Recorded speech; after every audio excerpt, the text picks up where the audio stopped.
Hello students, today we will be learning the fourth lesson in history, ancient civilizations of the world.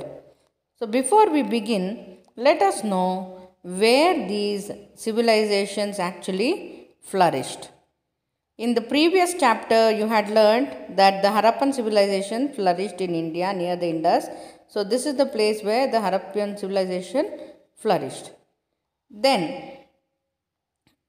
as we move towards the left, towards the west of India, you can find the Egyptian civilization.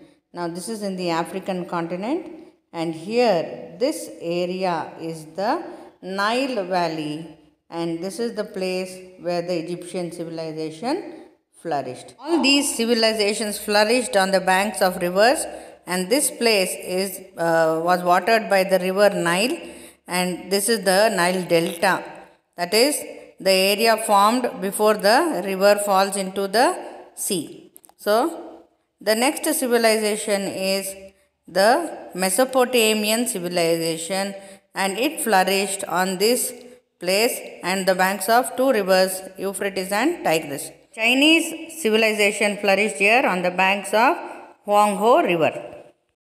In this video, we will be learning about the Egyptian civilization. Please listen carefully and understand. Generally, all civilizations have originated in river plains. The Egyptian civilization could take birth due to the presence of river Nile.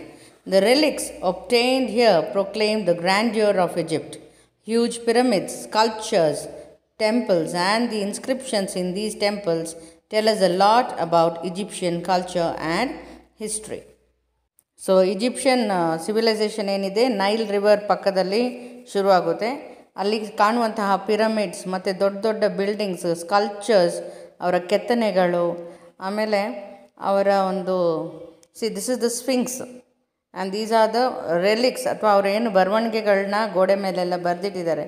ಅದರಿಂದಾಗಿ ನಮಗೆ ಏನು ಗೊತ್ತಾಗ್ತಾಯಿದೆ ಅಂತಂದರೆ they had lived a very grand and very royal life. ತುಂಬಾ ಚೆನ್ನಾಗಿ ವೈಭವದಿಂದ ಆ ಕಾಲದಲ್ಲಿ Egyptian civilisation ಇತ್ತು ಅನ್ನೋದು ನಮಗೆ ಇವೆಲ್ಲವುಗಳಿಂದ ಗೊತ್ತಾಗುತ್ತೆ.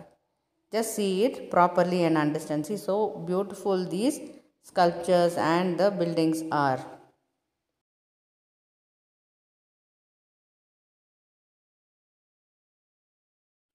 Now let us see the contributions of Egyptians. The Egyptians were expert farmers. They knew a lot about irrigation. They had built temples.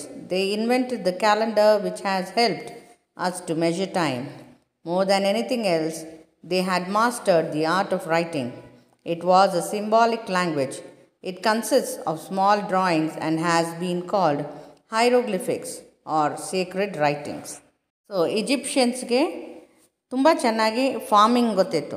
ಅವರು they know lot about irrigation ಅಂತಂದರೆ ಮ್ಯಾನ್ಯುಯಲಿ ನೀರನ್ನು ಹಾಯಿಸೋದು. So ಅವೆಲ್ಲದರಲ್ಲಿ ತುಂಬಾ ಎಕ್ಸ್ಪರ್ಟ್ಸ್ ಆಗಿದ್ದರು. They were very good farmers and then they also had known how to write very well and that writing was all symbolic, ಅಂದರೆ ಬರೀ pictures ಮೂಲಕನೇ ಅವರು ಬರಿತಾಯಿದ್ರು. And that was called hieroglyphics or sacred writings ಅಥವಾ ದೇವರ ಬರಹಗಳು ಅಂತ ಹೇಳ್ತಾಯಿದ್ರು. Now let us learn about the Nile Valley. Every rainy season, the Nile River would transform the Nile Valley into a huge lake. After the valley dried up in summer, a fertile layer of clay soil would form the grazing land and the neighboring agricultural lands. The work that would need the labor of hundreds of people was being done by the kind river all alone.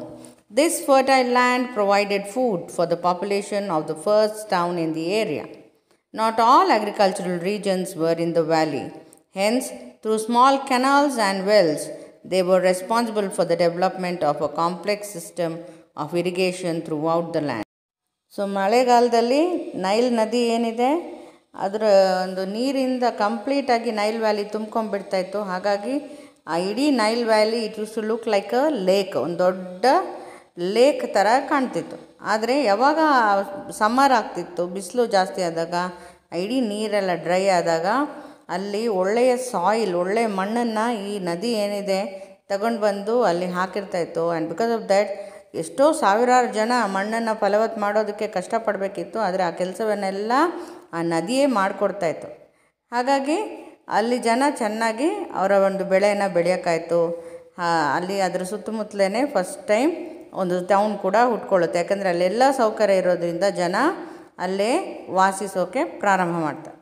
ಆಮೇಲೆ ಯಾವ places ಅಲ್ಲಿಂದ ಸ್ವಲ್ಪ ದೂರ ಇದೆಯೋ ಅಂಥವಕ್ಕೆಲ್ಲ through canals ನೀರನ್ನು ಸರಬರಾಜು ಮಾಡಿ ಕಳಿಸಿ they were able to irrigate the whole land and grow crops. The prosperous, wealthy Egyptian peasants and citizens during their leisure engaged themselves in creation of artistic works.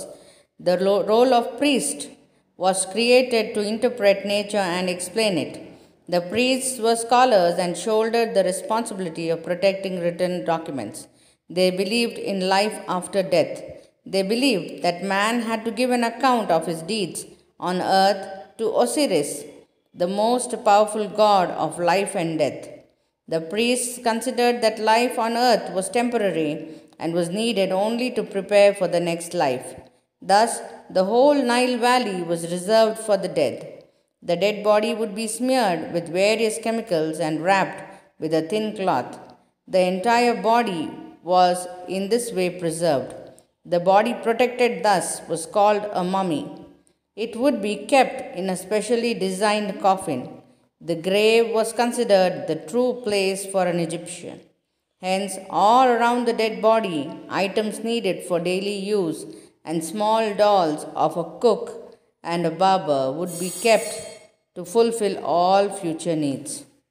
So Egyptians ಅವ್ರ free ಟೈಮಲ್ಲಿ ತುಂಬ artistic ಕೆಲಸಗಳನ್ನ ಮಾಡ್ತಿದ್ರು. ಹಾಗೆ ಅಲ್ಲಿ priest ಏನಿದ್ರು, priest ಅಂದರೆ ಪೂಜಾರಿ ಅಂತ ಏನು ಹೇಳ್ತೀವಿ, ಅವರ ಮೇನ್ ಕೆಲಸ ಏನು ಅಂತಂದರೆ ದೇವರ್ ಆಲ್ ಸ್ಕಾಲರ್ಸ್, ತುಂಬಾ ಓದಿರ್ತಾರೆ, ಚೆನ್ನಾಗಿ ಕಲ್ತಿರ್ತಾರೆ. ಅವ್ರ ರೆಸ್ಪಾನ್ಸಿಬಿಲಿಟಿ ಏನು ಅಂತಂದರೆ ಈ ಹೈರೋಗ್ಲಿಫಿಕ್ಸ್ ಏನಿದೆ ಅದರಲ್ಲಿ ಕೆಲವೊಂದು ವಿಷಯಗಳನ್ನ ಮೆನ್ಷನ್ ಮಾಡೋದು ಮತ್ತು ಅವುಗಳನ್ನ ಪ್ರಿಸರ್ವ್ ಮಾಡೋದು. ಸೊ ಈ ಹೈರೋಗ್ಲಿಫಿಕ್ಸ್ ಏನಿದೆ they were not writing on paper, ಯಾಕಂದರೆ ಆಗ ಪೇಪರ್ ಇರಲಿಲ್ಲ.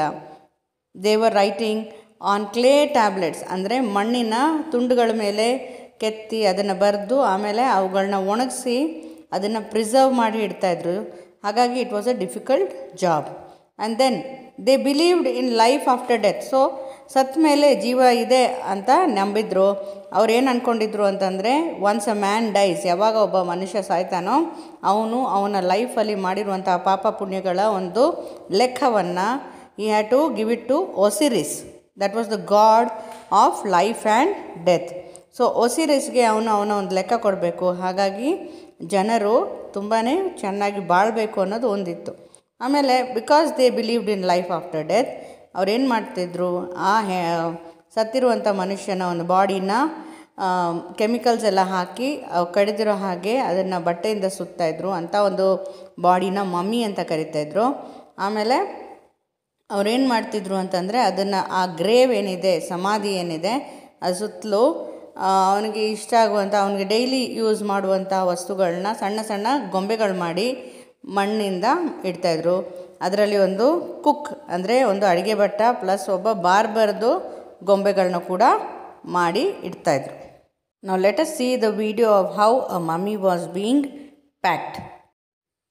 ಒಬ್ಬ ಮನುಷ್ಯ ಸತ್ತಾಗ ಫಸ್ಟು ಅವನ ಬಾಡಿನ ಹೀಗೆ ಮಲಗಿಸಿದ ಮೇಲೆ ಅವನ ಮೈ ಒಳಗಡೆ ಇರುವಂತಹ internal organs like what ever has got water content like the stomach and heart and intestines, brain, all those things, ಅವುಗಳನ್ನ ನಿಧಾನವಾಗಿ ತೆಗೆದುಬಿಟ್ಟು ಅಲ್ಲಿಂದ ಹೀಗೆ ಪ್ಯಾಕ್ ಮಾಡಿಬಿಟ್ಟು ಮತ್ತು ಅದರ ಮೇಲೆ ಉಪ್ಪು ಹಾಕಿಬಿಟ್ಟು ಕವರ್ ಮಾಡಿಬಿಡ್ತಾಯಿದ್ರು.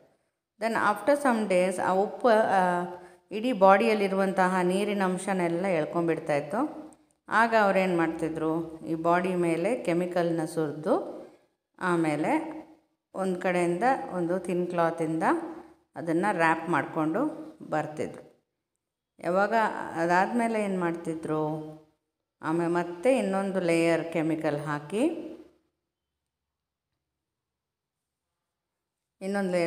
ಹಾಕಿಬಿಟ್ಟು ಅವ್ರೇನು ಮಾಡ್ತಿದ್ರು, ಇನ್ನೊಂದು ಸರಿ ಸುತ್ತಕೊಂಡು ಬರ್ತಿದ್ರು. ಮತ್ತು ಅವನ ಒಂದು ಸಿಂಬಲ್ ಏನಾದರೂ ಇದು ಇಂಥವ್ರದ್ದೇ ದೇಹ ಅನ್ನೋದಕ್ಕೆ ಕೆಲವೊಂದು ಸಿಂಬಲ್ ಮತ್ತು ಅವ್ರಿಗೆ ಇಷ್ಟವಾಗಿರುವಂತಹ ಪ್ರಾಣಿ ಏನಾದರೂ ಇದ್ದರೆ ಅದರದ್ದು ಕೂಡ ಇದೇ ರೀತಿ ಮಮ್ಮಿ ಮಾಡಿಬಿಟ್ಟು ಆ ಬಾಡಿ ಜೊತೆನೇ ಪ್ಯಾಕ್ ಮಾಡ್ತಿದ್ರು. ಅವನಿಗೆ ಇಷ್ಟವಾದಂತಹ ಯಾವುದಾದ್ರೂ ಪ್ರಾಣಿದು ಮಮ್ಮಿ ಮಾಡಿ ಪ್ಯಾಕ್ ಮಾಡಿ ಮತ್ತೆ ಹೀಗೆ ಬಟ್ಟೆಯಿಂದ ರ್ಯಾಪ್ ಮಾಡ್ತಿದ್ರು. And then after it is being tied, ಅದು ಯಾರ್ದು ಅನ್ನೋದಕ್ಕೆ ಕೆಲವರಿಗೆ ಒಂದು ಫೋಟೋ ಹಾಕ್ತಿದ್ರು ಮತ್ತು ಅದರ ಮೇಲೆ ಒಂದು ಬಿಳಿ ಬಟ್ಟೆಯಿಂದ ಸುತ್ತಿ ಕವರ್ ಮಾಡಿಬಿಡ್ತಾಯಿದ್ರು. And finally it use be placed inside a coffin. Coffin ಅಂದರೆ ಶವಪೆಟ್ಟಿಗೆ ಅಂತ ಹೇಳ್ತೀವಲ್ವ, ಅದರೊಳಗಡೆ ಅದನ್ನು ಪ್ಲೇಸ್ ಮಾಡ್ತಿದ್ರು. So I hope you have understood how a mummy was made. In the beginning, graves were created by carving into the rocks in the hills. As the Egyptians moved north, they had to construct graves in the desert itself. Tall towers were built on these graves using huge blocks of stone in order to protect the eternal sleep of the dead. Kings and wealthy people vied with each other to build taller and taller towers. The Greeks called these structures pyramids. The kings of Egypt were called pharaohs. Pharaoh means a person who lives in a palatial house. The peasants who had accepted the rule of powerful Osiris now accept the rule of pharaohs too. So ಏನಾಯಿತು ಅಂತಂದರೆ, ಯಾವಾಗ ಜನ ಸತ್ತೋಗ್ತಾಯಿದ್ರು ಸ್ಟಾರ್ಟಿಂಗಲ್ಲಿ ಅವರು ಬೆಟ್ಟಗಳನ್ನ ರಾಕ್ಸ್ನ cut ಮಾಡಿ ಕಾವು ಮಾಡಿಬಿಟ್ಟು ಅಲ್ಲೇ ಬಾಡೀಸ್ನ ಪ್ರಿಸರ್ವ್ ಮಾಡ್ತಾಯಿದ್ರು. ಆದರೆ as and when they went towards the north ಏನಾಗ್ತಾಯಿತ್ತು, it was a desert. So ಹಾಗಾಗಿ ಅವ್ರಿಗೆ ಎಲ್ಲೂ ರಾಕ್ಸ್ ಕಾಣ್ತಾ ಇರಲಿಲ್ಲ. ಅವ್ರ ಗ್ರೇವ್ಸ್ ಮೇಲೇ ದೊಡ್ಡ ದೊಡ್ಡ ಟವರ್ಸ್ನ ಕಟ್ಟೋಕ್ಕೆ ಶುರು ಮಾಡ್ತಾರೆ. ಆ ಟವರ್ಸ್ನ ಗ್ರೀಕ್ನವರು ಪಿರಮಿಡ್ಸ್ ಅಂತ ಕರೆದ್ರು. ಸೊ ಇಲ್ಲಿ ಕೂಡ ಏನಾಗುತ್ತೆ, ಈ ರಾಜರು ಮತ್ತು ದೊಡ್ಡ ದೊಡ್ಡ ಸಾಹುಕಾರರೇನಿದ್ರು ಅವರು ಅವರ ಒಂದು ವೈಭವವನ್ನು ತೋರಿಸ್ಕೊಳ್ಳೋಕ್ಕೋಸ್ಕರ ಇನ್ನೂ ಎತ್ತರವಾದ ಪಿರಮಿಡ್ಸ್ನ ಕಟ್ತಾ ಹೋದರು. ಯಾರಿಗೆ ಎಷ್ಟು ಶಕ್ತಿ ಇದೆಯೋ ಅಷ್ಟು ಹೆಚ್ಚು ದೊಡ್ಡ ದೊಡ್ಡ ಪಿರಮಿಡ್ಸ್ನ ಅವ್ರು ಕಟ್ಟಬೇಕು ಅನ್ನೋದು ಅವರ ಒಂದು ಆಸೆ ಆಗುತ್ತೆ. ಆಮೇಲೆ ಈಜಿಪ್ಟ್ನಲ್ಲಿದ್ದಂಥ ಕಿಂಗ್ಸ್ನ ಫ್ಯಾರೋ ಅಂತ ಕರೀತಾಯಿದ್ರು. ಫ್ಯಾರೋ ಅಂದರೆ ಪ್ಯಾಲೇಸಲ್ಲಿ ಇರೋನು ಅಂತ. ಸೊ ಮುಂಚೆ ಹೇಗೆ ಜನ ಒಸಿರಿಸ್ನ ನಂಬ್ತಿದ್ರೋ ಅದೇ ರೀತಿ ಈ ಫ್ಯಾರೋಸ್ಗಳು ರೂಲ್ ಮಾಡುವಾಗಲೂ ಕೂಡ ಜನ ಅವರನ್ನು ಒಪ್ತಾರೆ ಮತ್ತು ಅವರ ಒಂದು ಮಾತನ್ನು ಕೇಳ್ತಾರೆ.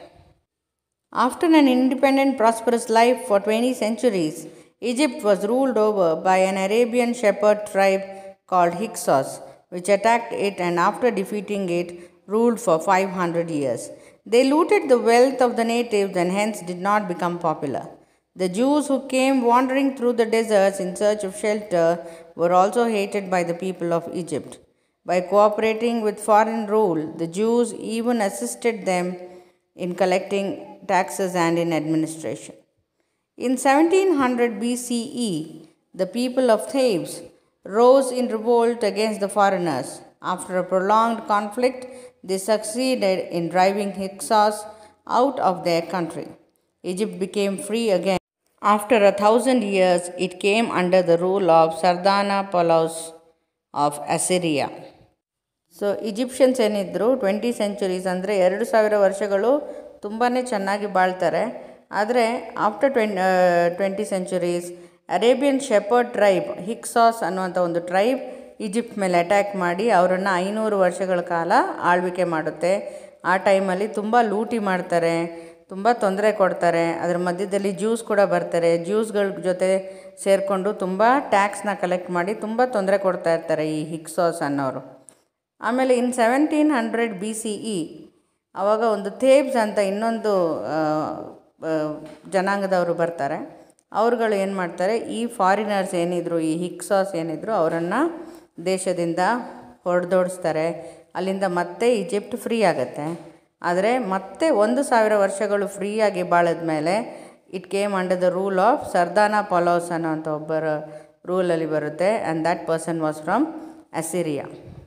The Persian emperor Cambyses occupied Egypt in 6th century BCE. Alexander occupied Persia in 4th century BCE. Egypt became a province of Macedonia.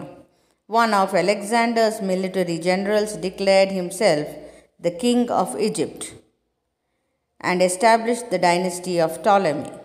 He founded the city of Alexandria. ನಾನು ಹೇಳ್ದಂಗೆ ಸರ್ದಾನ ಪಾಲಸ್ ಆಫ್ ಅಸಿರಿಯಾ ಈಜಿಪ್ಟ್ನ ರೂಲ್ ಮಾಡ್ತಾ ಇರ್ತಾನೆ. ಪರ್ಷಿಯಾ ದೇಶದ ರಾಜ ಕ್ಯಾಂಬಿಸಿಸ್ 6th century BCEಯಲ್ಲಿ ಈಜಿಪ್ಟ್ನ occupy ಮಾಡ್ತಾನೆ. ಮೆಸೆಡೋನಿಯಾ ಅನ್ನುವಂಥ ದೇಶದಲ್ಲಿ Alexander rule ಮಾಡ್ತಾ ಇರ್ತಾನೆ. ಅವನು 4th century BCEಯಲ್ಲಿ ಈ ಪರ್ಷಿಯಾನ ಕೂಡ ಆಕ್ಯುಪೈ ಮಾಡ್ಕೊಳ್ತಾನೆ.